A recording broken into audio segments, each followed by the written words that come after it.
김정은 다음에 후계자는 김주애다. 아, 이거는 좀 너무 자주 나와요? 지나치게 자주 나와요? 김주의 존재감이 확실히 좀 남다르긴 한 것 같아요. 쟤네 기본이 바로 반복입니다. 후계 라이팅을 하자. 군 장성들을 딱 옆에다 보호하는 것처럼 딱 센터에다 놓고 볼을 만진다라는 거는 상상할 수가 없죠. 독재자의 볼을 감히 누가 만지겠어요.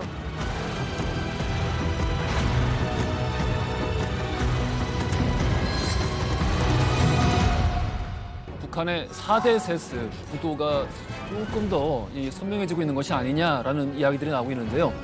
자, 그래서 특급 휴민트 오늘 모셨습니다. 반갑습니다. 아사시문사 막대입니다. 반갑습니다. 아사시문사 막대입니다. 저는 2019년까지 서울시장도 맡고 있었고요. 지금 동경에서 활동하고 있습니다.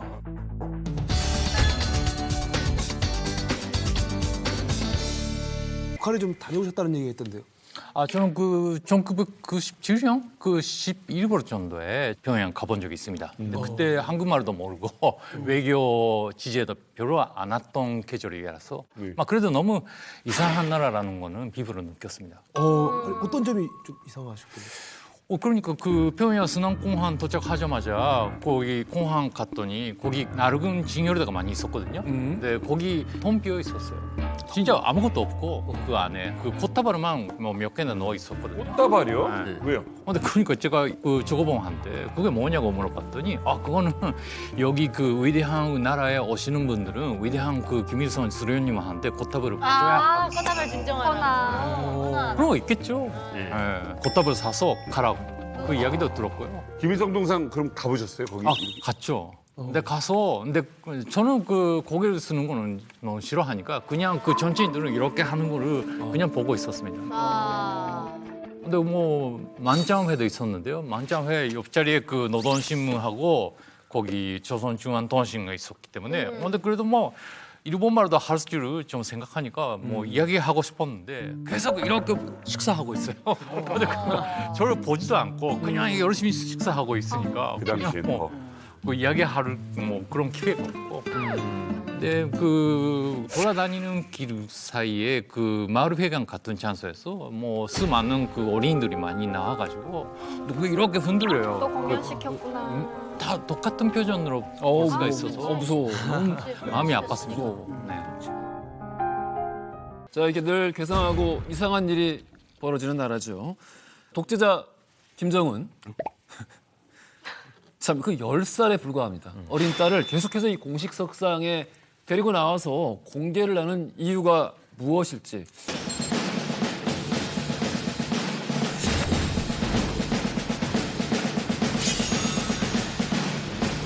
열병식을 개최를 했어요.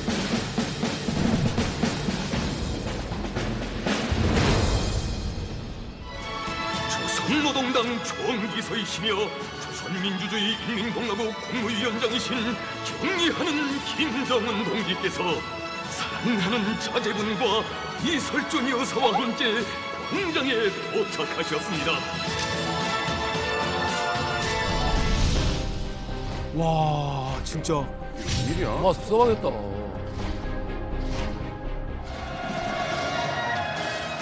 조선노동당 중앙위원회 정치국 상무위원회 위원, 당중앙위원회 비서 자리 잡았습니다. 야 이게 여기 서 있다고 자세가 나오네 이제 비슷하게.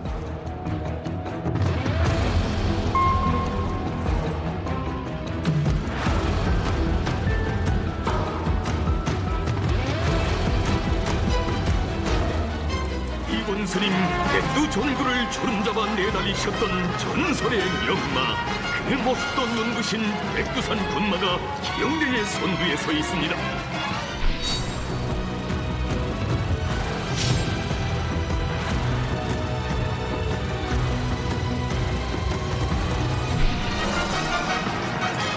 사랑하는 자제분께서 제일로 사랑하시는 충마가 그 뒤를 따라 활기찬 열병의 흐름을 이끌어갑니다. 분위기 있네요. 이렇게 보니까 진짜 이상하네. 화난다.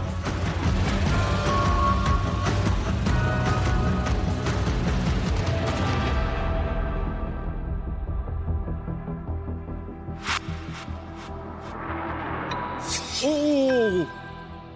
애가 좀 징그럽다. 10살인데. 예, 하는 맞아요. 짓이.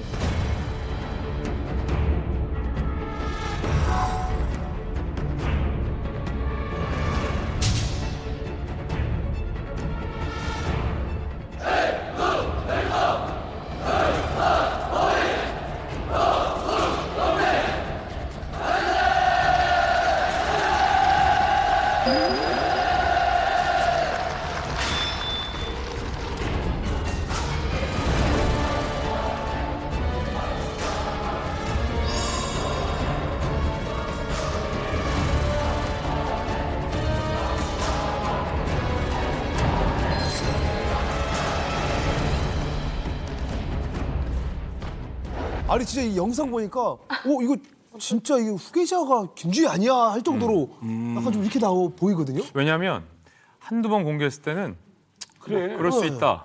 아, 애가 귀엽네. 작전이네. 작전이네. 후계자까지는 아니더라도 이제 4대 세습으로 갈 수 있다라는 것을 살며시 평양 시민들에게 은연중에 강조하는 메시지다 정도로 생각했는데 너무 자주 나와요. 그리고 지금까지 북한 사회에서 없었던 금도들을 막 깨고 있어요. 지금 보신 영상이 김일성 광장에서 북한군 창군 75주년 행사예요. 근데 창군 기념일은 북한에서 정말 중요하고 꽤 큰 행사입니다. 창군 기념일 즈음에 맞춰서 북한이 중요한 도발을 하기도 했어요. 역대급으로. 그만큼 굉장히 중요한 캘린더상의 일정인데 거기에 딴 데도 아니고 주석단에 김주애를 떡하니 등장시켰어요. 어머니보다도 센터예요. 엄마 리설주, 아빠 김정은, 딸 김주애 이 셋만 놓고 보면 김주애가 오히려 더 센터예요. 누가 주석이고 누가 딸인지 모를 정도예요. 또 두 번째, 백마가 등장했어요. 그런데 김주애의 백마만 공개했어요.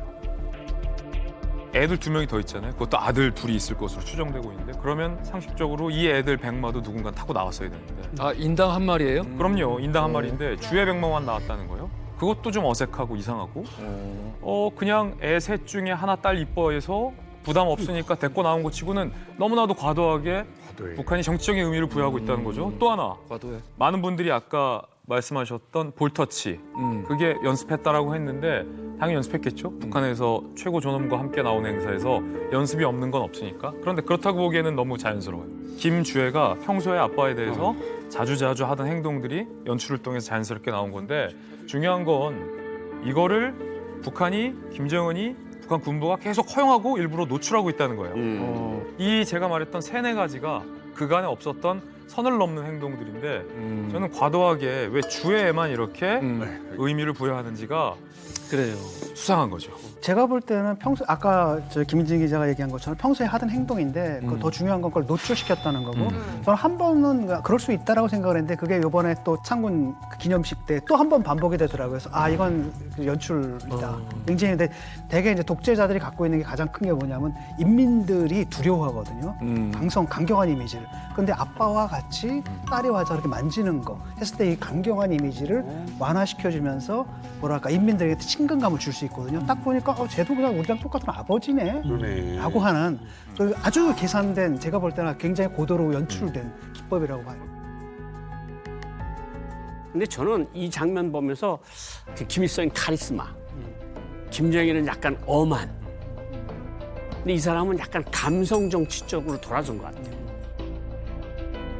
뭐 인민들 앞에서 울먹울먹하면서 뭐 손수건으로 닦기도 하고 뭐 인민들한테 고맙다고도 하고 딸을 이렇게 들고 나와서 이렇게 하는 거 보면 감성 정치로 사람들을 좀 휘어잡으려 하는 그런 모습이 아닐까 이런 생각이 들었습니다. 북한 주민들이 옛날하고 비교했을 때 당에 대한 충성도, 지도자에 대한 충성도가 현저하게 떨어져 있단 말이에요. 네. 근데 이런 걸 어떻게 다시 잡을까 싶으면서 이제 김주애를 짜잔 등장을 또 시킨 것 같아요. 예. 근데 이게 볼을 만진다라는 거는 상상할 수도 없죠. 독재자의 볼을 감히 누가 만지겠어요. 공개적인 장소에서. 아마 이거는 사전에 연습을 했을 것 같아요. 근데 과거 북한 주민들이라면 김주애가 아빠처럼 생각하고 볼을 다정스럽게 만졌네라는 생각을 하는 것에 그치는 게 아니라 요즘 북한 사람들은 저것도 다 쇼구나. 쟤네가 또 우리한테서 뭔가 마음을 빼앗아 가려고 저런 생쇼를 하는구나라는 걸 북한 주민들이 알고 그거에 대한 원한이 더 요즘은 상당할 것 같다는 생각이 들어요.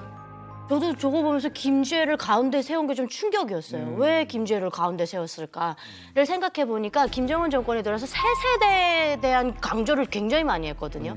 그 말은 지금 새 세대들의 충성도가 예전 같지 않으니까 뭔가 이 자식을 내세움으로써 아직도 우리는 나라의 왕을 아이돌로 생각한다. 뭐 이런 이미지를 보여주려고 하는 건지 아니면 김일성 때처럼 김일성은 그래도 설맞이 공연에 나와서 아이들을 품에 끌어안는 모습도 많이 연출해냈거든요.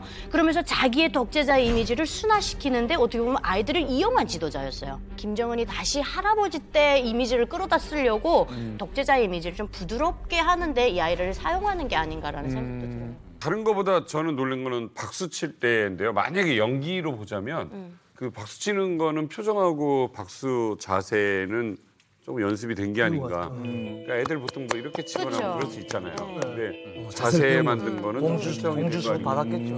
받았을 거야. 아까 말씀하시는데 저도 그 젊은이들은 많이 그 의식한 것 같습니다. 근데 그러니까 북한은 원래 그 자기 제고 지도자가 어떻게 하면 존경받을 수 있을까라는 거를 많이 의식한 바가 있었어요. 그러니까 제가 20년 전에 들은 바가 있는데 뭐 북한 사람들은 요즘에 진짜 태국이나 일본이나 영국에서 자주려고 뭐 여러 가지 분주하고 있다는 이야기 들은 바가 있거든요.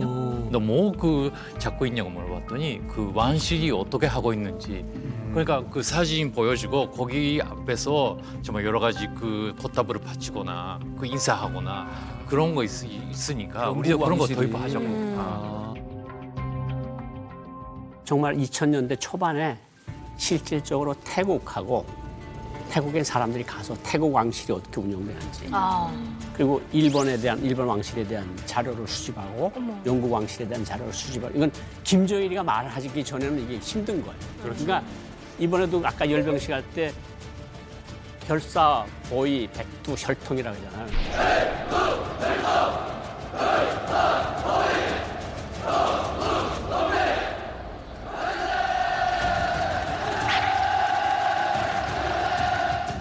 자기네는 시적인 영역이라는 것을 강조하려는 게 있는 것 같아요. 결국 목적이 우리는 너네 같은 사람들이 아니고 우리는 혈통 자체가 완전히 왕족이나 뭐 신이나 뭐 황제나 이런 급이다 하는 것들을 보여주기 위한 여러 퍼포먼스들인 것 같아요. 그러니까 이게 어떤 효과냐면 사실 우리가 보는 일본 황실이나 아니면 영국 황실이나 또 그 밖에 네덜란드 황실이라든지는 이런 것들을 보게 되면 거기는 입헌군주제거든요. 민주주의예요. 그런데 사실상 이 사람들은 절대군주제거든. 그걸 갖다 이미지를 뒤집어 씌우는 거예요. 이 절대 군주제인데 이것처럼 보이게 한다고 한다면 이것이 갖고 있는 그 원시성과 봉건성과 그 폭력성 같은 게 지워지면서 우리도 뭐 니네들도 다 하잖아. 우리도 그런 거야. 라는 사실상 굉장히 고도의 거짓말일 수가 있는 거예요. 아니 몇 번 말씀을 하셨어요. 예, 제가. 여기 영국 뭐 이런 거 흉내낸다고. 그러니까 근데 그 흉내내는 게 사실상 거짓말이라는 거죠. 그쪽은 사실은 민주주의고 왕실이라는 게 상징적인 역할만 그렇죠. 하는데 이 사람들은 사실 세습을 해가면서 실제 절대 권력을 휘두르는 옛날 정말 절대군주제 시절이거든요. 근데 이걸 갖다 마치 영국 황실이나 일본 황실처럼 보이게 해서 너무나 당연한 것처럼 심지어는 국민들에게 또는 전 세계인들에게 친근하게 보여주게 하는 그런 효과를 노리는 거죠 지금. 썬킴 교수님, 네. 백마의 등장 이게 사실 영화를 공부하시면서 이거 모든 건 이미지에 영향을 미치는 거잖아요. 먼저 소위 이제 백두혈통을 얘기하는데 오히려 혈통을 강조한다는 건 그만큼 혈통이 부족하다는 거예요. 아예 그렇죠. 없다든지. 맞아. 뭐 이제 백두혈통이라는 표현 자체가 이제 김정은 시대 때부터 이제 공식화가 됐는데 솔직히 딱 말해가지고 김정은 같은 경우에는 백두혈통이라고 하기엔 뭔가 많이 부족한 게 많잖아요. 많이 부족하죠. 아버지 같은 경우에는 김정일은 러시아에서 태어났고 하바롭스키에서 어머니는 고용이 또 제일교포 출신이고 그러다 보니까 백두혈통에 집착을 하게 되는데 그러니까 백두혈통의 상징이 무엇인가? 뭐 김일성 뭐 삼지연에서 백마를 타고 뭐 항일 전투를 했다. 그 백마를 한번 이용을 해보자. 저는 아까 그 이 열병식에서 순서를 전 아주 주의 깊게 봤어요. 첫 번째 나왔던 것이 원수님께서 이 백두산에서 타셨던 이 백두군마다 이원스님 백두 전구를 주름잡아 내달리셨던 전설의 명마 그 모습도 눈부신 백두산 군마가 기영대의 선두에 서 있습니다. 그 다음에 순서가 뭐였냐면은 그러니까 김주의 말이라는 말은 안 했어요. 하지만 사랑하는 이 자제분이 정말 사랑하는 그런 충마다라고 하면서 둘이 뒤에 따라왔는데 사랑하는 자제분께서 제일로 사랑하시는 충마가 그 뒤를 따라 활기찬 열병의 흐름을 이끌어갑니다. 지금까지 나왔던 레퍼런스로 봤을 때는 김주의 말이 맞거든요. 그 말을 우리가 종합을 해보면 김정은 다음에 후계자는 김주애다라는 판단이 충분히 가능하다는 얘기죠. 사실 제가 제일 무섭게 본 거는 제일로 사랑하는 자제분이라 그랬어요. 맞아요. 근데 제일로 사랑하는 자제분은 다른 사람들이 모르잖아요. 김정은이 제일로 사랑하는 자제분이 누군지 어떻게 알아요? 모르지. 모르는데 이거는 김정은 자체가 쓴 말이에요. 그러니까 이걸 제일로 사랑하는 자제분 나올 때 자식이 셋이 있어도 역시 제일 이쁜 건 딸이구나. 이거는 틀림없어 보여요. 딸이어서. 열병식 그 행사하기 전에 찍은 이 가족 사진도 공개됐는데요. 한번 보시죠. 와. 이게 사실 요즘 야 중앙이네 중앙에 딱 진짜로. 센터에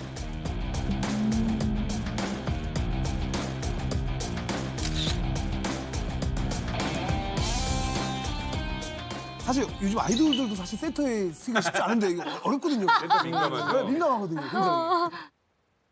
저도 이 사진을 보면서 되게 깜짝 놀랐는데 뭐 북한에서 이제 김일성 시대 때는 김일성이가 센터에 자기 이제 다른 애들을 갖다 무릎에다 앉혀놓고 찍은 건 있어요. 근데 거기다 앉혀놓고 지가 옆에서 가서 찍은 건 없거든요. 근데 그렇게 사랑해서 그런지 모르겠는데 예, 옆에다가 이제 자기네도 또 완전 코너로 가 있고 그치. 센터에 김주애를 앉혀놓은 게 저도 보면서 되게 신기했어요. 근데 저거 참 보면 그 우리가 또 주목해야 될 점이 하나 더 있어요. 우리는 항상 뭐 이 언론 매체를 통해서 접했기 때문에 뭐 당연하다 생각했던 것이 이거 아세요? 전 세계 지구상에 있는 그 어떤 국가 가운데서 유일하게 집집마다 그 나라의 지도자 사진이 걸려 있는 건 북한밖에 없어요.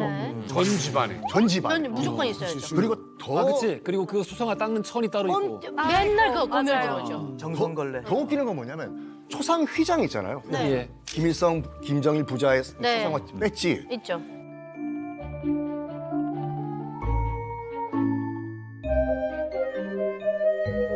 이거 안 달면 안 되죠. 안 달면 안 되죠. 안 달면 안 되죠. 근데 김주애는 이 초상 휘장을 안 달고 있어요.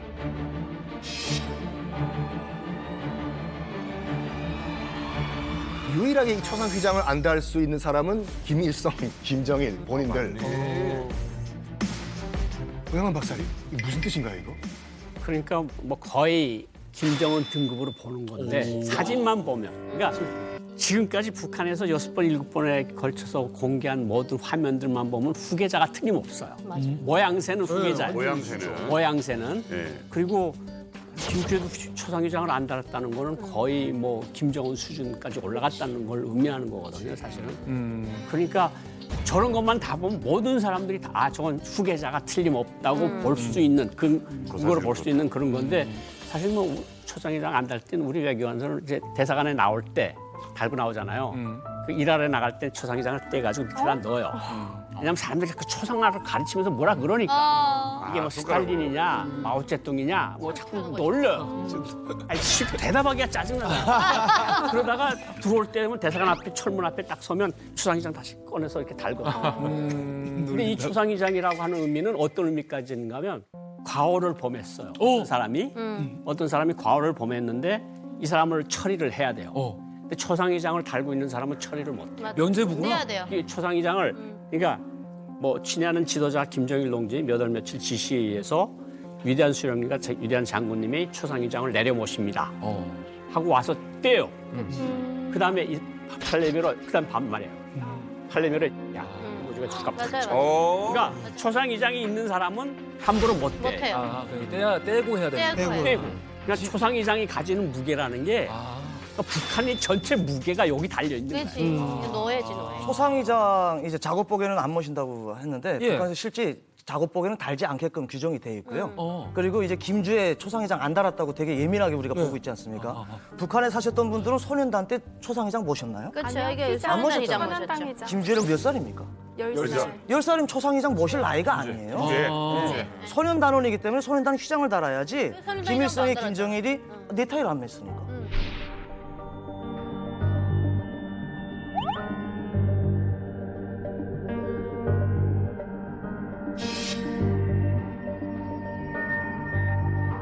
그러니까 그게 초상회장 달 나이가 아니기 때문에 한다는 거예요. 우리가 얘기 안 했어 이 사람이. 달 나이가 아니기 때문에. 이게 혼자 알고 있다는 거지. 자랑하면서 이제 12살 돼서 초상회장을 다느냐 안 다느냐는 12살 되면은 초상회장 다는지 안 다는지 그때 볼 수가 있는 거죠. 이게 되게 중요한 지적인데 이거는 그 썬킴이 틀린 게 아니라 워싱턴 포스트가 분석을 했는데 썬킴 교수님도 비슷한 분석을 해준 거예요. 그러니까 소년단 나이 때문에 휘장을 안 단다라는 의미는 그러니까 일반 북한 주민들에게 해당되는 거지만 지금 이 사진 속에 나온 김주애가 나이가 어려서 휘장을 달지 않았다가 아니라 북한 사회에서 이 휘장 초상을 안 달 수 있는 몇몇이 있는데 그건 리설주가 안 달았거든요. 나이 불문하고 리설주 김정은과 같은 동급으로서 휘장을 달지 않았다라는 사실을 워싱턴 포스트가 주목하면서 사실 후계자설 제일 먼저 제기한 게 외신 중에서 워싱턴 포스트거든요.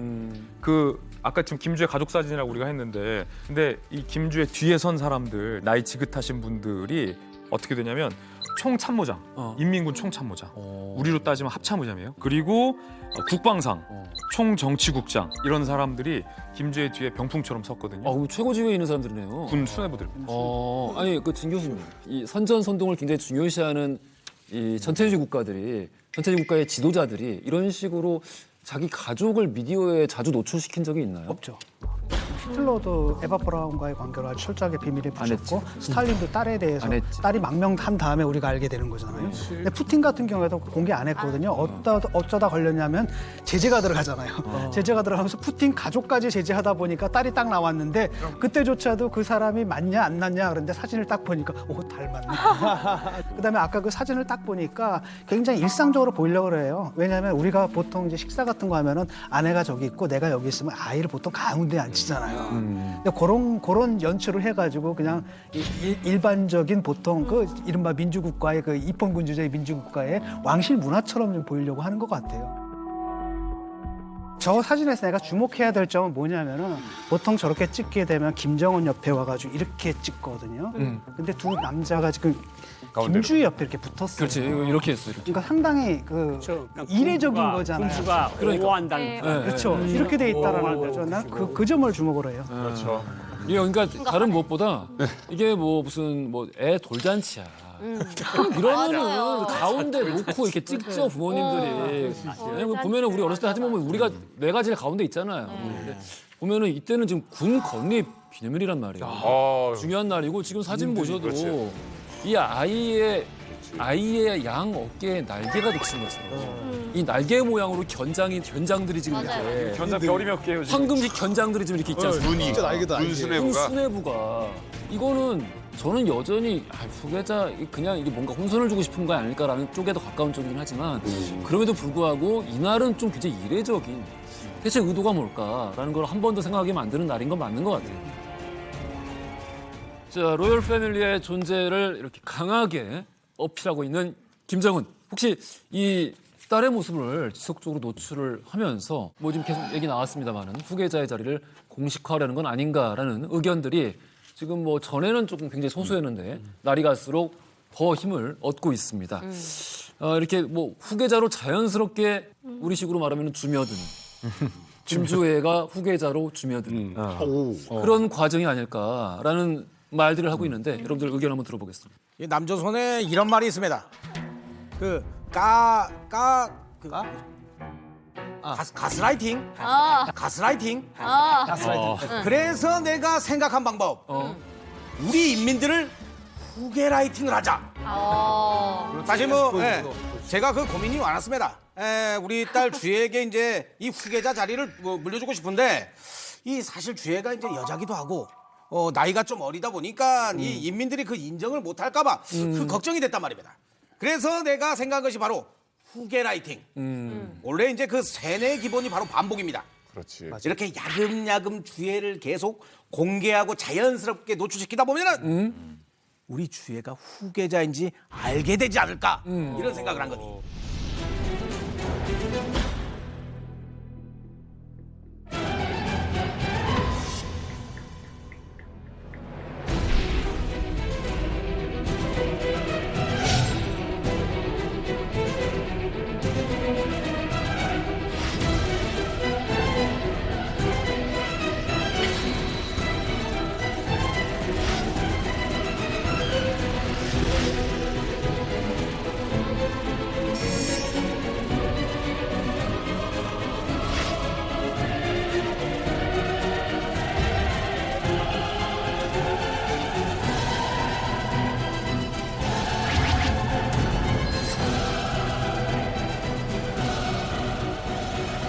2022년 12월 18일에 우리 주해를 처음으로 공개했지 않겠습니까? 주해를 위해서 화성 17형 대륙간 탄도 미사일 발사 현장 체험 학습에 데리고 가서 아주 그냥 좋아하더라고. 확실히 좋아했어. 현장합수. 아버지가 딸을 이런 장소에 데려간다라는 게 이게 진짜 희한하죠. 예, 정말 그게 참 대단한 구성이에요.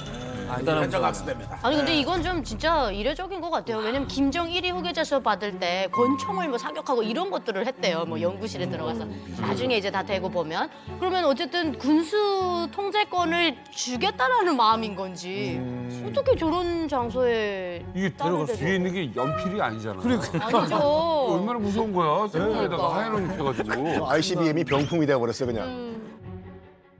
그다음 후계 라이팅.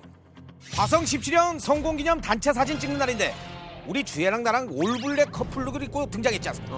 아주 그냥 세련미가 철철 넘칩니다. 보시라고요. 첫 사진에서는 진짜 애 같았는데 요거는 조금 좀 나이 들게 성숙미가 나게 점점 꾸몄어요. 자연스럽게 막 연기를 하는 거야. 9살, 10살이. 아니 그리고 뒤에 저렇게 박수 치고 있는데 누가 김정은을 뒤에서 어깨 쳐가지고 불러내고. 그러니까.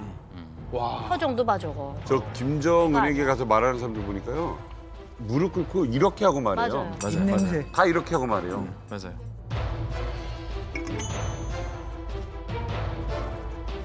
침튀기면 안 되나? 아니, 그냥 입냄새 이게 안- 기본이에요 말은. 그러니까 튀길 수도 입을 가리는 게 아니더라고. 냄새나 뭐 다른 걸 가리는 냄새가 그런 나지. 느낌이었다고요. 뭐 황병서나 조영원 같이 지금 북한 정권의 2인자가 조영원이라 그러는데 다 무릎 꿇고 입 가리고 얘기를 하거든. 근데 저건 뭐 진짜 냄새가 달달한 냄새가 나겠지 딸이 입에서는. 그쵸. 뭐 저기 사진이 지금 김주한테 포커스가 맞춰졌잖아요. 맞아요. 아버지 이렇게 돌아나 보고 있잖아요. 그러니까 저게 딱 포커스가 맞춰져. 맞아요. 의도적인 거예요. 이뿐만이 아닙니다. 이 남조선에는 새해 첫날 연예인 열애 기사가 이제 국룰이라 하길래 우리는 이제 노동신문 일면에다가 이렇게 사진 한번 내봤습니다. 어떻습니까? 아니 전 세계가 제정신입니까? 탄과의 전쟁을 하는데 이렇게 핵을 만들어내는데 아니, 진짜 중요한 거는 접대 하나 터졌어야 돼. 공개하는 게 중요한 거예요. 원래 이제 김정은이 동생도 김여정이도 아버지 따라서 김정희 따라서 저 최전방해당 현지도 같이 다녔거든요. 그래요. 네, 근데 이제 편집을 다 했어요. 편집을 하고. 근데 이건 편집을 안 하고 그냥 오붓이 내보내는 게. 일부러 그러니까 내보내- 이게 사실 모든 영상물은 결국에는 그 현장에서 촬영되고 있는 순간 의도가 결정되는 게 아니라 감독이 어떤 장면을 보여주고 어떤 장면은 잘라내고 이거를 어떤 속도로 그리고 어떤 순서로 앞뒤를 붙일 것이냐 하는 순간 이 컨텐츠의 목적이 정해지거든요. 그래서 이게 연출이라고 하는 건데 안 보여줄 수도 있는데 맞아요. 이제 보여줬다. 굳이 저거를 데리고 다니면서. 일부러. 제 그 주변에 있는 사람들도 특히 뭐 자위대 친구들은 진짜 이해가 안 간다고 어떤 그 군사시설이나 그런 그 현장에 자격이 없는 사람은 들어가지 못하는 데인데 뭐 무슨 말이냐고 이해가 안 간대요. 우리 열병식 이후에 내가 고민하다가 이 주혜를 데려간 곳이 바로 우리 아버지 김정일 생일맞이 행사에도 한번 데려가 봤습니다. 아니 사진이 이런 경우가 있어요? 난 김정은이 가운데 서 있는 사람인 줄 알았어요. 손 벌리고 박수 치는 줄 알았는데 아니더라고 가까이. 김정일 생일이 이제 광명설절이라 그래요. 북한에서는. 그 다음 날인 2월 17일 날에 이제 내각 축구 선수단하고 국방성 축구 선수단하고 축구를 해요. 예. 축구를 하는데 축구를 하는 게 보면서 뭐 골을 넣었는지 아마 그러니까 좋아하는가 본데 예. 근데 저걸 보면서 어떤 생각이 드는가 하면 이제 주혜한테는 할아버지 김정은한테는 자기 아버지 생일을 기리는 행사잖아요. 저렇게 행사장에 저렇게 김주혜를 데리고 나왔다는 건 아주 정치적 함의가 너무 크고 약간 소름 끼친다. 아까 그 미사일 그 뭐 가짜인지 진짜인지는 모르겠지만 아주 그런 것도 보여주고 쭉 보여주면 의도가 있어서 계속 노출을 시키는 거 아니에요. 저런 거가 이제 앞으로 어디까지 갈지도 모르겠고 그러니까 저런 걸 보면 북한이 분명한 의도는 있는 거 아니에요. 4대 세습에 대한 분명한 암시는 하고 있다. 이게 미술사 쪽으로 한번 따져볼게요. 구도를 한번 보세요. 딱 하면 삼각형 구도거든요. 삼각형 구도인데 정점에 김주혜가 있어요. 또는 김정은의 표정 각도가 그렇게 많이 잡히지 않은 각도라는 거죠. 흉한 각도죠, 김정은은. 만약에 이게 진짜 의도해서 이 사람들이 내보낸 사진이다라고 한다면 이 사진의 중심이 역시 김주혜다. 그러니까 지금 어버이가 되기 위한 노력은 아닌가라는 생각은 전해요. 그러니까 어버이. 나는 이제 어버이가 자애로운 되고. 어버이. 왜냐면 어버이 소리는 아직 안 나오거든요. 맞아요. 맞아요. 네. 어버이 동지, 어버이 수령은 안 나오잖아요. 그러니까 어버이란 말을 붙이기 맞아요. 위한 좀 초석이 아닌가 싶어요. 아버지로서의 모습을. 나이가 또 들어가니까. 인민의 아버지가 되기 위해서는 아, 저 사람은 아버지구나를 계속 보이는 건 아닌가. 자, 그런데요. 김주의 최근 모습이 하나 등장했습니다. 아, 이거 진짜 최신인데. 저걸 삽질을 애한테 시켜. 이거 완전 오바지. 아니 근데 삽질을 시킨 건 아니에요. 그러니까 기념삽을 떴는데 이게 서포지구 주택 건설 착공식 기념 세레머니거든요. 예. 근데 보면은 주의 삽이 좀 작아요. 어린이용 삽이에요. 아, 어린이용 삽이에요? 네, 세레모니를 위한 기념삽을 따로 만들어서 이 서포지구에서 이제 아파트가 여기에 멋있게 지어질 텐데 그 기념 행사에 따라간 거고 여태까지 본 사진 중에 전 제일 재밌게 봤어요. 왜? 어린이용 삽이라서? 김정은이 2년 전인가 3년 전부터 살림집을 공급하겠다 부동산 공급 정책을 계속 발표했거든요. 이곳이 사실은 허허벌판인데 다 때려 부시고 거기에 이제 5만 채 살림집을 아파트를 짓겠다라고 한 거기예요. 그러니까 북한 김정은의 부동산 정책. 다시 말해서 이거는 여태까지는 우리가 군 행사에 계속 김주애가 나타났는데 평양의 경제 정책, 김정은의 시그니처 경제 정책, 부동산 정책이 바로 이거거든요. 여기서 삽을 뜨게 했다라는 건 김주애를 이제 경제 영역에서도 김정은이 노출을 시키네 이런 거거든요. 인재 쪽으로. 이제 이 여기서 지어지는 미래 세대들을 위한 집이 사실은 너희들이 살아갈 집이다 이런 거거든요. 사초기를 딸을 데려간 거 보면 글쎄 미사일은 후대들한테 물려줘서 후대들이 안전한 나라에 살게 할 거야. 뭐 억지로 게임 맞추면 그것까지 되는데 뭐 축구 경기도 뭐 좋아 뭐 가서 경기 아버지하고 아빠하고 그냥 가서 경기하는 거 볼 수 있어. 근데 이건 지금 경제도 내가 한몫을 하겠다는 거거든요. 저게. 그러니까 저런 것까지만 보면 딱 그냥 후계자의 모습인데 저런 거를 왜 10살 때부터 저렇게 공개를 자꾸 할까? 진짜 김정은의 머릿속에 뭐가 있는지 진짜 되게 궁금해요.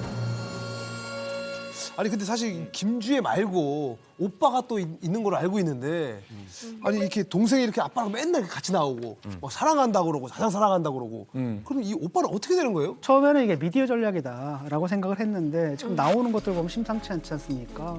여러 가지 조건이 이거는 단순한 미디어 전략을 이상을 넘어서 뭔가 김주애가 정말 김주애가 후계가 될지 안 될지는 모르겠지만 그다음에 아직도 그 될 가능성이 높지는 않다고 생각하지만 뭔가 지금 후계 구도를 만들어가는 데서의 어떤 역할은 분명히 하고 있다 이런 생각을 하게 된 거죠. 드는 의문이 생기는 게 아니면 김정은 아직도 젊은데 왜 벌써부터 후계를 구도하냐라고 했을 때 김정은의 이제 건강이라든지 뭐 당장은 아니다 하더라도 뭔가 좀 불안한 부분이 있지 않는가. 두 번째 우리가 아들이 있는 걸로 알고 있는데 왜 또 주애일까라고 했을 때 이 아들이 뭔가 우리가 이제 상상하지 못하는 어떤 다른 문제가 있지 않는가. 쉽게 말하면 후계자가 될 수 없는 다른 사연을 갖고 있는 게 아닌가. 라는 상상이 아직은 확실하지 않지만 추측이 드는데 또 다른 가능성 중에 하나는 바로 뭐냐면 그 14살짜리 아들이 있는 건 거의 확실하다 그러더라고요. 저도 이제 뭐 여기저기 물어보니까 대다수 사람들이 그렇게 얘기를 하는데 그러면 왜 아들은 놔두고 이걸 하느냐라고 했을 때 아들은 그냥 비밀리에 후계자 수업을 받고 일종의 그 데코이라 그러나 이 백두혈통을 이제 다지는 거죠. 쉽게 말하면 계승을 하는 건데 그 4대 세습하는 거 아닙니까? 4대 세습을 위한 여러 가지 세레모니를 김주애라는 대체모를 사용해가지고 얘는 노출시키지 않은 채 이걸로 하는 게 아닌가 이런 생각도 좀 들어요. 저는 시간 레버리지를 좀 생각해봤는데 김주애를 앞에다 내세우고 지금 이목이 그쪽으로 집중돼 있잖아요. 그리고 반대로 또 아들은 어디서 다른데 외국에 나가서 후계자 연막 작전 할 수 있어요. 그래서 앞에다가는 김주애를 그냥 이왕 공개된 거 그냥 앞에 나가서 그냥 써먹는 거예요. 그런 다음에 김주애가 오빠한테 그렇죠. 김여정처럼 잘하고 맞아요. 이라고 보필하고 하면서 근데 틀 좋게 청년의 모습으로 등장하는. 그것도 일리가 있어요. 김정은 보면서 어떻게 들켰지 하는 거 아니에요? 오빠는 김정은하고 리설주 부부가 꽁꽁 숨겨놨어요. 그래서 제가 오늘 녹화를 위해서 취재를 하고 왔는데 2번, 3번 계속 확인을 했어요. 첫째가 아들이 맞냐? 있긴 있어요. 아들이에요. 아들이 맞아요. 이건 확실해요. 첫째가 아들이 맞고 다만 조금 이견이 있긴 한데 전통적으로 백두혈통의 자제들이 뭐 프랑스에서 유학을 하든가 아니면 스위스에서 그렇지. 유학을 하든가 밖으로 다 내보냈단 말이에요. 근데 김정은의 장남은 평양에 있다. 이런 얘기가 계속 들려요.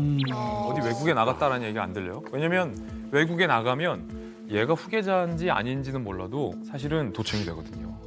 국제전화를 하는 데서 다 도청이 그럴 되고 수 있죠. 해외에 우리 정보 라인이 많기 때문에 비단 우리뿐만 아니라 뭐 일본도 굉장히 정보력이 있으니까 미국이나 정보기관이 다 동태를 파악하고 있단 말이에요. 김정은도 후계자 지목되기 전에 해외에서 어떤 생활을 했는지 우리 정보기관이 알고 있었습니다.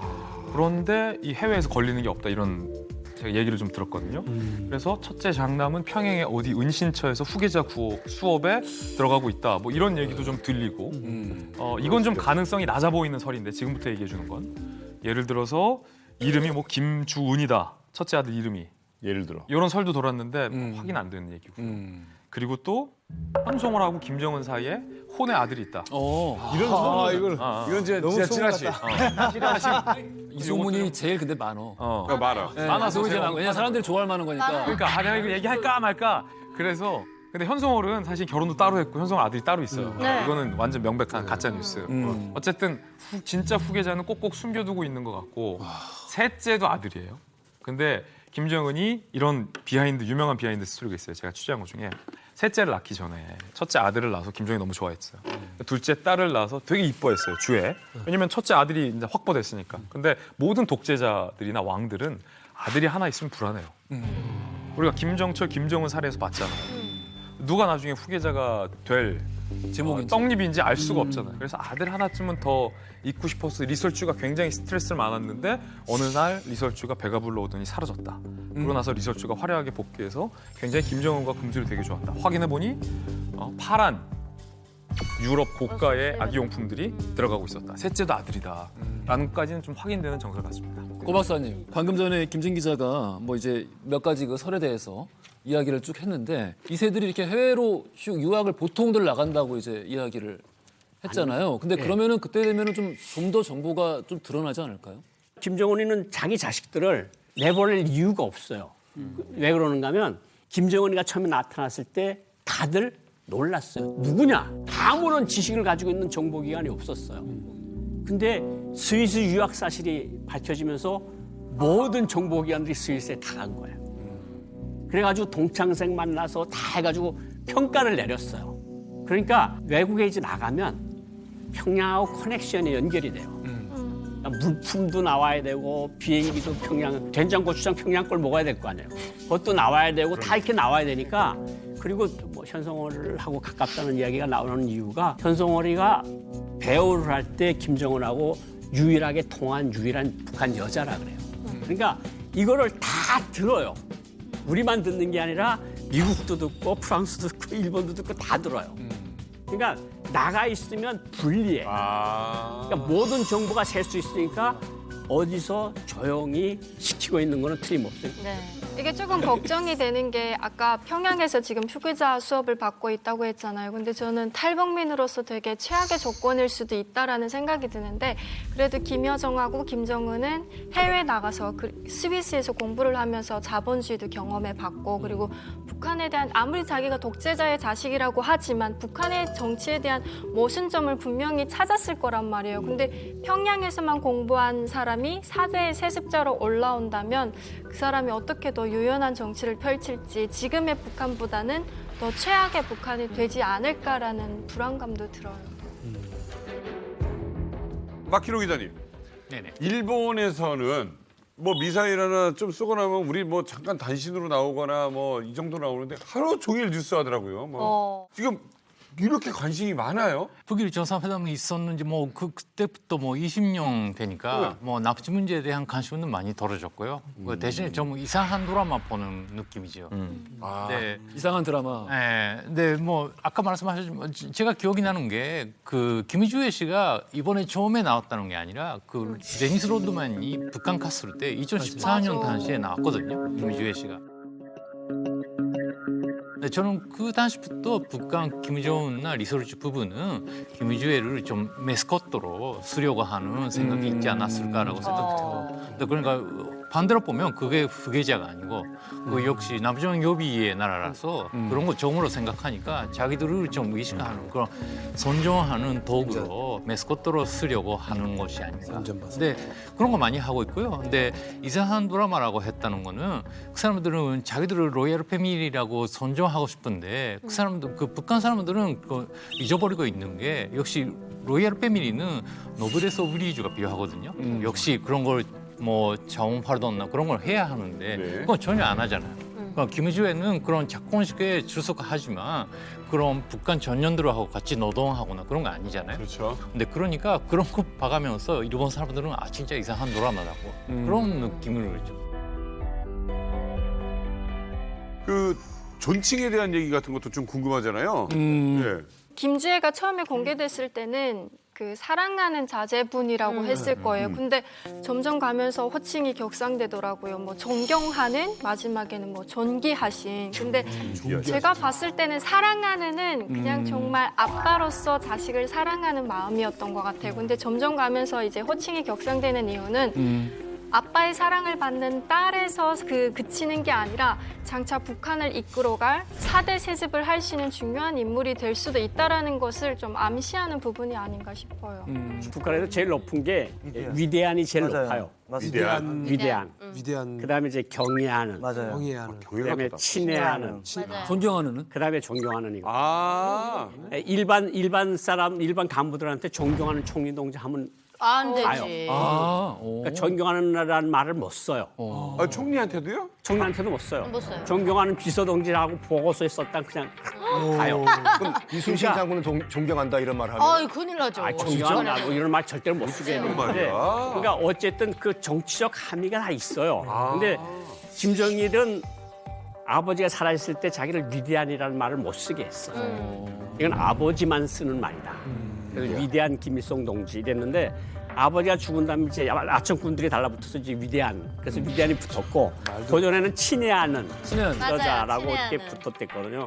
근데 이렇게 어떤 그 정치적 용어가 이게 분명히 의미가 분명히 있는 거예요. 그러네. 그게 뭐 다양하게 표현이 나오니까 제일 이렇게 뽑은 한때 존경하신 그런 그 표현은 어떻게 그 처음이냐고 물어봤더니 그거 아니라고 김정숙 씨라는 김정일 씨 어머님이 계시는데 그 어머님의 한테는 쓴 적이 있다. 근데 그러니까 김정숙한데. 네, 근데 그분이 쓰면은 역시 그 준성 견제 아닌가라고. 그러니까 스피치라이터나 여러 가지 라이터가 있으니까 제거 지도자가 마음에 드는 표현을 여러 가지 생각해보고 그 표현은 김정숙 여사한테 쓴 말이니까 그런 거 쓰시면 어떻습니까라고 난 그렇게 하면 지도자도 너무 마음에 들고 오케이. 그런 걸 하니까 너무 가열되고 있지 않을까라고 그렇게 생각합니다. 이게 좀 우리나라에서 특별히 예민하게 보는 수 있는 것 같아요. 뭐 영어나 이걸로 바꿔보기에는 좀 약간 어려운 뉘앙스가. 영어로는 저게 100% 뉘앙스를 못 살려요. 그죠? 그렇죠. 경애하는이나 친애하는 말은 똑같아요. 영어로 쓰면. 리더. 그러니까 그걸 똑같이 북한 의미를 살릴 수가 없어. 그런 말이 세상에 없으니까. 그렇죠. 근데 이제 북한에서 이제 진짜로 김주애를 어떻게 보면 이제 굳히기로 확실한 이제 4대 세습을 하려고 하는 게 아닌가 생각이 드는 게 역대급 증거들이 좀 나왔다고 합니다. 바로 대륙간 탄도미사일 화성 17형 기념우표입니다. 아 이런 거. 진짜야? 합성이에요? 진짜요? 진짜겠지. 우표를 저렇게 실사를 가지고 실사를 그것도 캡처 따서. 그럼요. 저렇게 한다고? 아 이번에 북한이 공식적으로 공개했고 이번에 기념우표가 8장 나왔어요. 근데 이 중에서 5장의 우표에 주애가 들어가 있어요. 에디션이.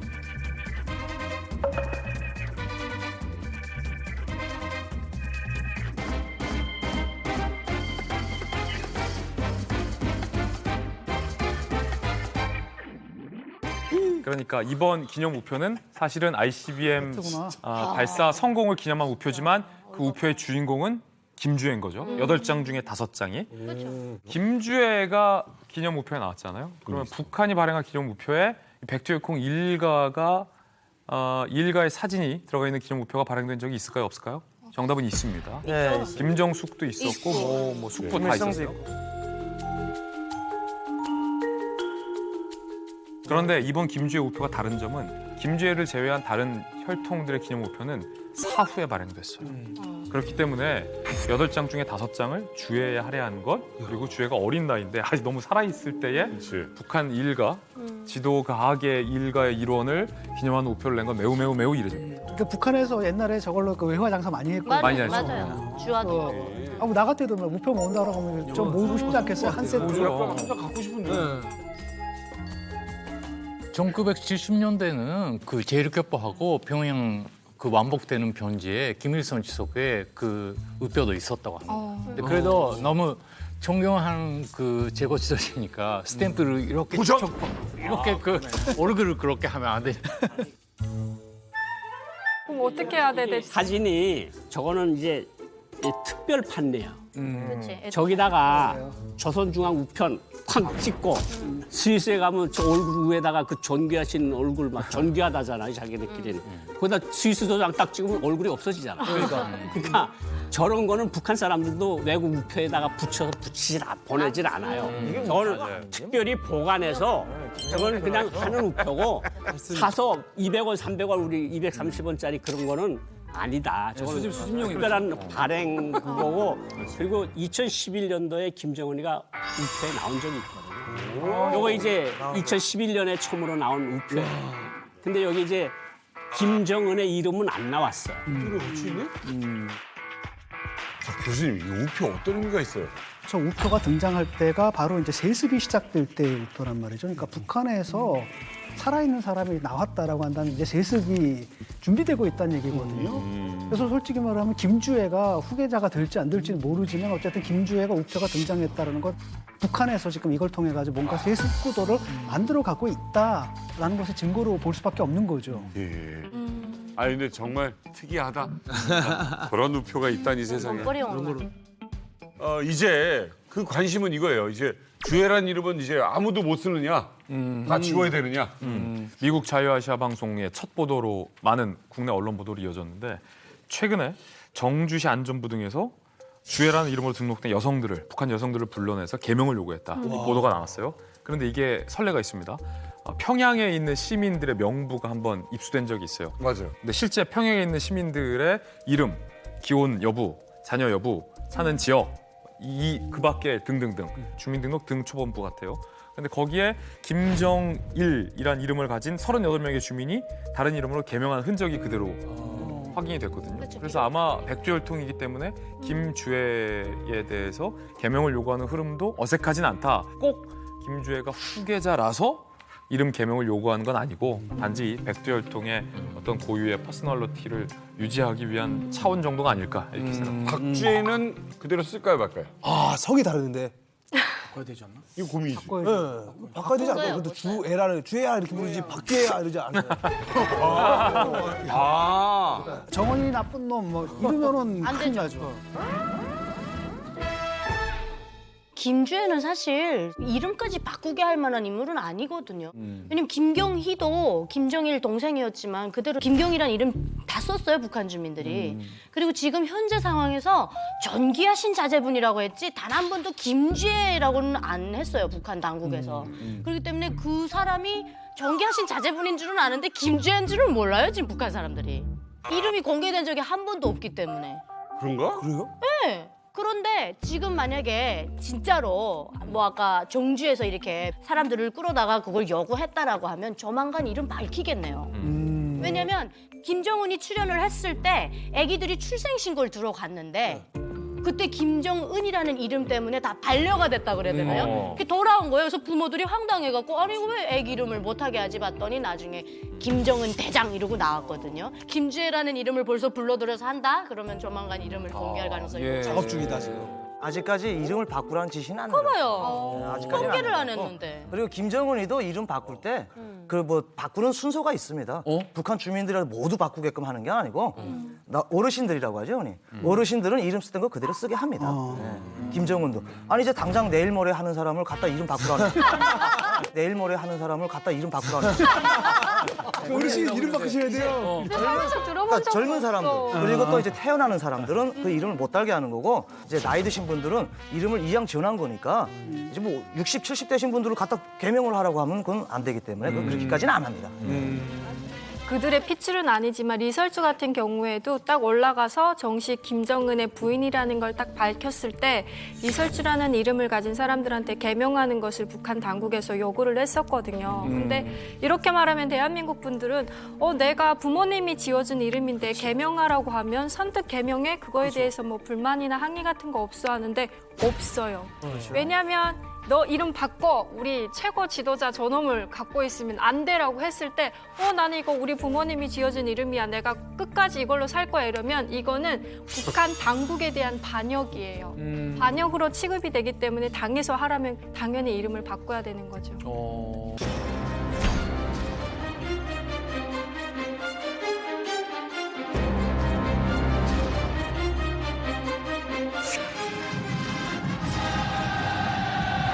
조선노동당 총비서이시며 조선민주주의인민공화국 국민연대위원장이시며 조선인민군 최고 사령관이신 우리 당과 우리 인민의 위대한 영도사 김정일 동지께서 당장 수석단에 나오셨습니다.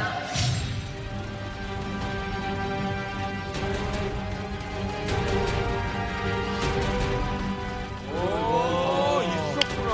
상당히 옆에.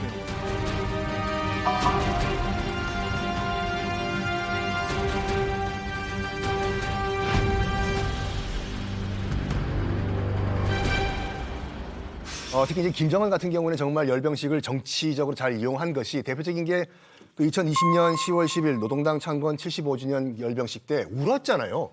무오류 김정은이 뭐 정말 우리 인민 부대들 정말 수고 많았다 하면서 안경 벗고 엉엉엉 울었거든요. 우리 인민군 장병들이 발휘한 애국적이고 영웅적인 헌신은 누구든 감사의 눈물 없이는 대할 수 없는 것들입니다.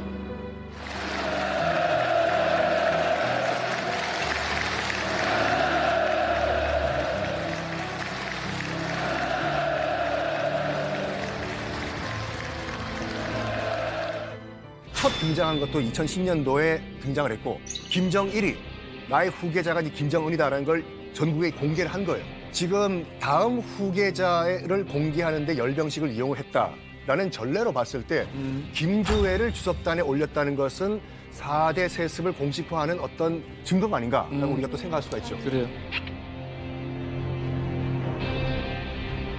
아니 근데 그 종민 씨, 네. 우리가 지금 이렇게 김씨 일가를 쭉 이야기를 하고 있는데 이상하게 과거에 우리가 얘기를 많이 했었는데 이 자리에서 지금까지 단 한 번도 언급이 되지 않은 철저하게 소외되고 있는 사람이 한 명 있네요. 맞습니다. 김주애가 나오기 전에 어떻게 보면 후계자로 굉장히 이름이 거론됐었던 김정은의 동생 김여정. 그러면 이 김여정은 어떻게 보면 좀 뒤로 밀려나온 거예요? 포당한 건가요? 저는 이렇게 생각하는데요. 근데 김여정도 김주애도 그 후계자 자격을 가지고 있는 답스페어라고 생각합니다. 그러니까 아직 그 후계자 지명은 받지 않고 있지만 김정은이 뭔가 있을 때는 그 대신에 뭔가 한다. 그런 자격을 가지고 있는 사람이고 근데 서열이 김주애가 역시 김정은 패밀리니까 좀 서열이 높고 그 다음에 김여정다. 근데 김여정은 이 시기에 좀 그 후계자 아닌가라는 목소리가 있었는데 그때도 남북 정상회담 때 그 사인하려고 하는 김정은한테 펜을 들어주거나 아니면 뭐 대북카타 할 때 가위를 들어주거나 그거는 후계자가 하는 일이 아니고 그냥 후계자 자격은 가지고 있지만 아직 그 제거 지도자하고 무화 같은 그런 관계라고 저는 생각합니다.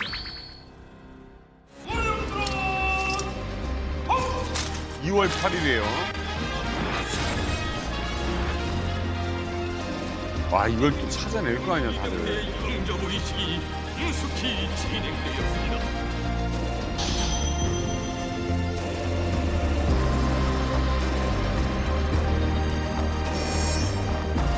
뒤에 따라가는 거.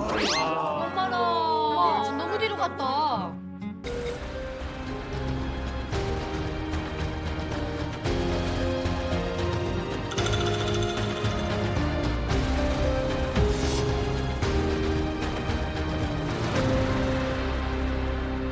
아니 원래 김정은 옆에 항상 이게 옆에 붙어 있었었는데 지금 저 어떻게 보면 저 구석 자리에 좀 이렇게 있게 된 앉아 있는데 본인 속이 말이 아니겠어요? 근데 그게 김여정은 실제 뭐 실세였지만 그 당시부터 북한 안에서 좀 김여정에 대한 반발을 하는 목소리도 있기는 있었어요. 제가 들은 바가 있는데 뭐 첫 번째 너무 그 눈에 띄는 행동 너무 좋아하니까 아 그게 좀 말도 안 된다고 북미 외교나 그 남북 외교나 주도했기 때문에 그거는 강경파 안에서는 그거 그 우리가 가를 길이 아니다라고 그런 반발도 있었다고 합니다. 그런 게 있기 때문에 김정 패밀리하고 김여정 패밀리는 차이가 있다.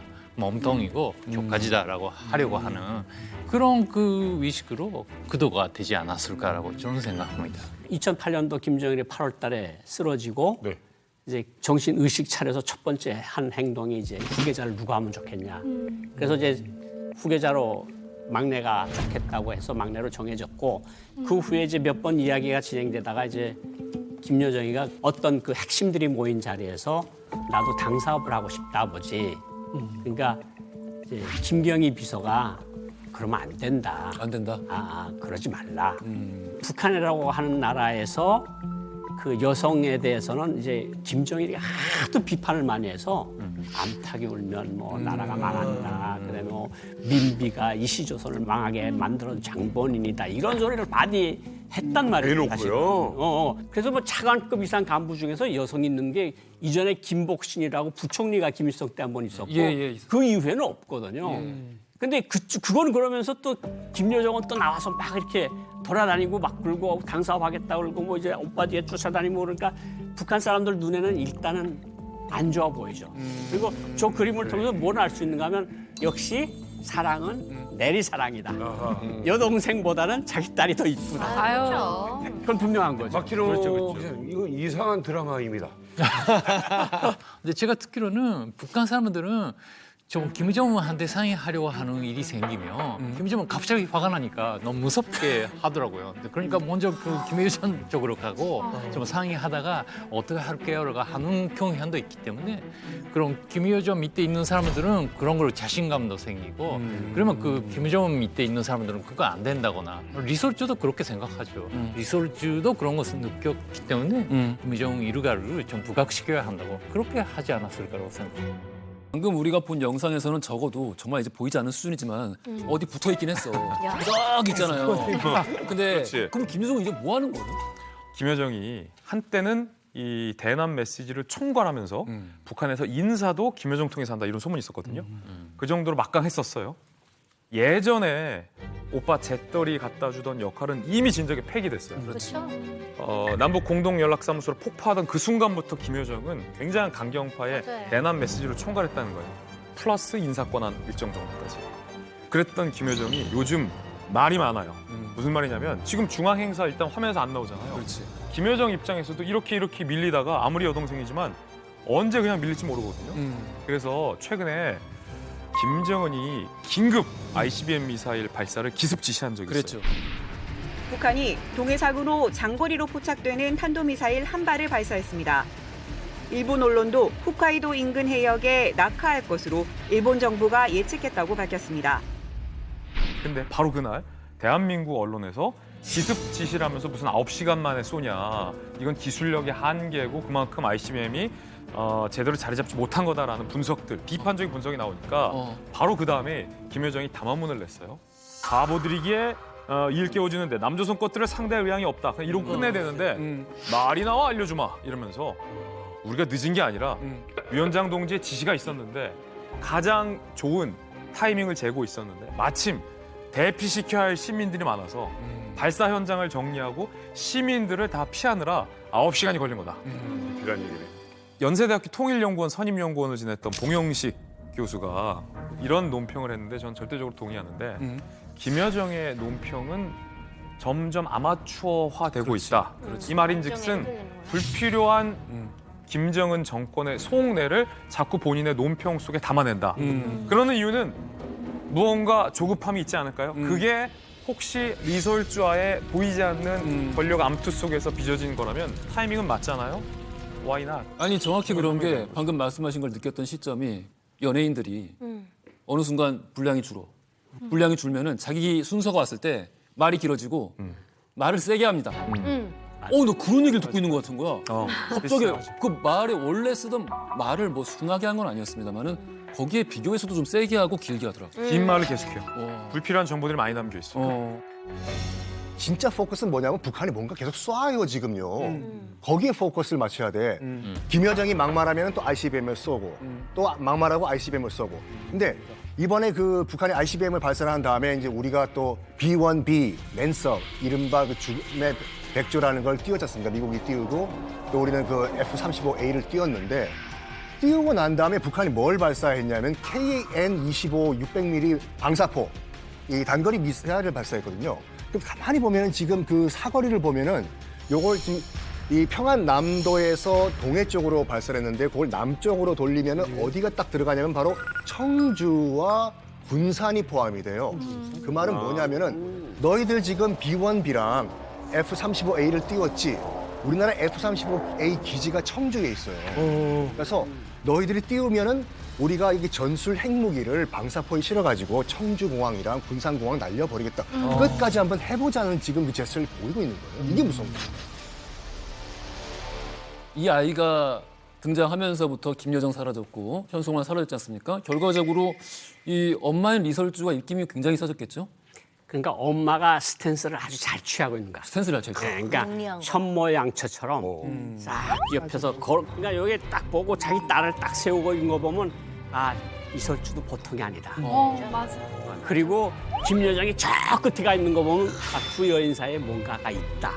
이설주하고 김여정 어떤 문제가 있을 수 있냐면 만약에 계산에 김정은에게 무슨 신변의 이상이 생긴다면 김여정의 스탠스가 어떨까요? 장성택이 죽는 거 봤잖아요. 만약 김주애든 김주은이든 뭐 김주성이든 누가 올라가서 잡으면 자기 먼저 제일 먼저 칠 거 아니에요. 그러니까 이설주도 긴장하고 있을 거고 짧은 기간에 무슨 일이 있으면 내가 첫 번째로 견제해야 할 여성은 바로 김여정이다. 그러니까 수렴 청정을 해야 되는데 요거를 치고 들어올 수 있는 가능성이 충분히 있거든요. 지금 김여정 여태 아까 박근호 기자께서 이야기를 했는데 간부들이 까다로운 보고서를 김정은한테 올릴 때 물어본다잖아요. 심기가 어떠냐. 그건 김여정 주변에 사람이 있다는 거거든. 김여정이도 지금 머리가 아주 복잡할 것 같고 김주애 등장으로 이설주도 복잡할 것 같고 이 싸움을 보는 김정은 마음도 어쨌든 시작은 자기가 해놨는데 뭔가 조금 이상한 구도로 굴러가는 것 같고 모든 것은 좀 더 두고 봐야 된다. 김여정도 세력이 있을 가능성이 있어요? 예, 세력이 그 장성택 세력이 분명히 있었거든요. 예. 그러니까 세력이 힘센 사람한테 반드시 옆에 사람이 붙습니다. 원래 그 며느리하고 시누이가 관계가 안 좋아요. 맞아요. 그러네. 북한도 그래요? 뭔가 이상한 드라마입니다. 아, 북한도 그래요? 시어머니보다 시누이를 더 싫어하고 시어머니보다? 있어요. 너무 재밌잖아요. 네, 저는 그러니까 북한은 선전선동 잘하는 나라라서 우리가 보는 그 모습이 진짜 모습이 아닌 것 같아요. 그러니까 그때 그 김여정이 졌다고 하는 사람도 있고 그 김주애가 졌다고 하는 사람도 있어가지고 근데 그런 거 우리가 다 보는 게 아니니까 좀 그런 계산하지 못하는 부분도 있지 않을까라고. 자, 우리가 김주애 급부상에 대해서 지금까지 이야기를 해봤는데요. 자, 예측을 한번 해보죠. 김부자의 시대가 가고 이 김부녀의 시대가 올 거라고 예상을 하시는지. 썬킴 교수님 어때요? 김주애다? 저는 김주애인지는 모르겠지만 4대 세습은 반드시 이루어질 것이다. 당연하다고 보고 있는 게 왜 그러냐면은 많은 분들이 나이가 너무 어리지 않냐 10살짜리 얘기하는데 김정은이 후계자로 지목됐을 때가 8살이에요. 그리고 나이는 별로 중요하지가 않아요. 김정은이 계속해서 추진해 나가면 어느 순간에 당연히 다음 후계자는 저 김주애가 될 것이다라고 북한 주민들도 받아들이지 않을까라고 생각할 수도 있는 거죠. 우리 썬킴 교수, 진중고 교수, 이게 바로 내가 의도한 후계 라이팅입니다. 다 계획대로 이제 돼가고 있습니다. 2016년경에 북한 노동신문에 정론이 실리는데 김일성 조선은 4대 5대를 걸쳐서 1000대 만대로 갈 것이다. 그런 노동신문 기사가 났어요. 그리고 김주애가 된다고 칩시다. 그러면 박이 되든 윤이 되든 뭐 어떤 이가 되든 남자하고 결혼하면 그게 김씨 조선입니까? 이씨 조선이지. 그렇잖아요. 그러니까 대가 이제 뒤집히는 거예요. 그런데다가 만약에 김주애한테 너무 이렇게 힘을 실어주면 김정은 권력의 플러스가 될까요? 마이너스가 될까요? 마이너스. 마이너스가 되는 거예요. 그러니까 후계자한테 모든 사람들이 시선이 쏠려요. 그래서 김일성도 죽기 전에 그런 후회를 했다고 그래요. 황정일 비서 말씀이 내가 아들한테 권력을 너무 빨리 줬다. 마지막에 80년대부터는 김일성이 거의 허수아비 노릇을 한 15년 하다 갔거든요. 이게 뭘 의미하는가 하면 이게 너무 빨리 줘도 문제고 너무 적게 줘도 문제예요. 근데 북한 주민들한테는 확실히 인식은 줬어요. 4대 조선이 가는구나. 내가 잘못돼도 까불 생각하지 마. 우리 후대가 어디선가 씩씩하게 잘하고 있어. 까불지 마. 이런 신호도 확실히 준 거고. 그러니까 저는 이번 모든 이벤트가 김씨 혈통을 높이는 그러면 언제든지 후계자가 나와도 이상하진 않거든요. 그런 의미에 중점을 두고 봐야지 그림만 보면 완전 후계자예요. 그렇죠. 근데 북한 풍토나 모든 걸 보면 그거하고는 또 맞지 않는다는 거죠. 저도 그렇게 생각을 해요. 왜냐하면 남존여비가 너무 심해요. 우리가 생각하는 그 이상입니다. 예를 들어서 말씀드리면 북한에서 죄를 졌잖아요. 남자가 죄를 졌으면 와이프라든지 자식들이 아들이냐 딸이냐에 따라서 또 다릅니다. 갈 때 와이프한테 남편이 죄를 졌으니까 따라가겠냐 안 가갔다면 그 자리에서 그냥 자동 이혼입니다. 아들은 데리고 갑니다. 아들은 정치범 수용소 같이 갑니다. 딸이 있다고 해서 딸은 안 데려갑니다. 정확히 남자와 여자를 정확히 구별을 하기 때문에 북한에서 이제 김주애가 뭐 후계자로 된다. 저는 뭐 99% 안 됐다고 생각하지만 1% 김주애가 된다고 하면 좀 좋을 것 같아요, 솔직히. 제가 볼 때는 일단은 이제 김여정이 그 듣자 하니까 어렸을 때 공부를 제일 잘했대요. 셋 중에서. 그리고 그다음에 또 하나는 자기가 정치를 하고 싶어 한 거죠. 그다음에 실제로 많이 나섰고라고 했을 때 혼란이 생길 수가 있거든요. 사람들은 어디다 줄 서야 되는 거야. 그러니까 이쪽에 서야 되는 거야, 저쪽에 서야 되는 거야. 이런 것들이 사실 권력 내외 일종의 통치 혼란을 일으킬 수가 있거든요. 그래서 이걸 일거에 해소하는 게 우리는 간다, 직계혈통으로만 간다라는 걸 좀 분명하게 해준 거고 직계혈통이 누군지는 아직 모르죠. 그런데 사실은 후계자, 진짜 후계자가 될 사람을 벌써부터 노출시킬 수는 없거든요. 준비가 되지 않은 상태 속에서. 그러는 가운데 얘를 노출시킬 수 없으니까 주애를 내세워서 일단은 직계혈통에 대한 걸 좀 분명하게 한 다음에 주애는 나중에 지금 김여정이 하는 역할을 맡길 수도 있는 거잖아요. 그래서 이렇게 보는 게 좀 가장 합리적이지 않을까. 맞아요. 현재까지는. 우리가 다시 복귀해 보면 김주애 나와서부터 뭐 미사일 쏘고 뭐 일본 바다에 가서 떨어지고 막 이래도 그냥 김주애 썰이만 하지 미사일은 그냥 다 잊어먹었어. 그러니까 김정은으로서는 미국에 대한 압력도 높이고 비난도 피하고 오히려 인민들한테는 자유로운 어버이상을 심어주고 그러니까 이런 것들이 복합적으로 됐다고 생각을 하고 뭔가 자연 위기가 생기고 대형 아사가 생기고 미중 충돌이 생겼을 때 북한에서 어떤 반응이 일어날지 그러니까 4대 세습까지 갈지 안 갈지는 우리가 지금 말하기는 너무 그런데 어쨌든 북한의 의지는 4대 세습까지 가는 건 확실하다. 그게 김주애예요, 아니에요? 그거는 아니다. 아니다. 나도 아니라고. 김주애예요, 아니에요? 아닌 것 같습니다.